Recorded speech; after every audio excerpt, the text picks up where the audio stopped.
Од институција со нарушен кредибилитет до модерен и стабилен фонд за здравствено осигурување, кој функционира со јасни правила и силни механизми на контрола.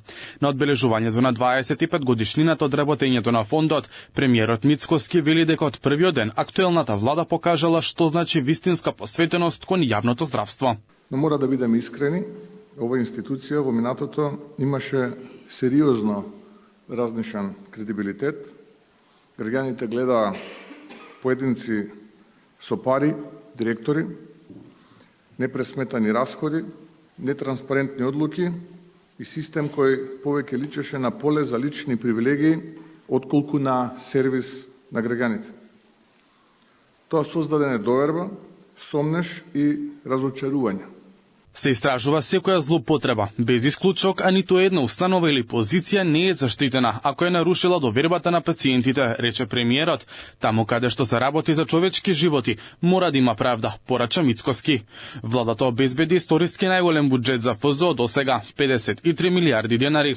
Тоа овозможи 33% зголемување на капацитетот за општите лекари и гинеколозите, 23% зголемување за стоматолозите, 17% кумулативен раст на платите во јавното здравство, од кои 9,5% е реален раст и 107% зголемување на условениот надоместок за нови иновативни лекови. Според првиот човек на фондот за здравство, ваквото вложување е доволно и е на ниво на средно развиени земји.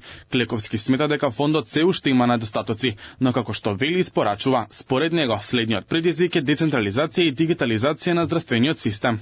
Еден од чековите што мора да го направиме сите заедно е децентрализацијата и регионализацијата. Здравствениот систем колку да го менуваме, ако остане со скоро половината од хоспитализациите во клиничкиот центар во Скопје, никогаш нема да биде одржлив и како што треба.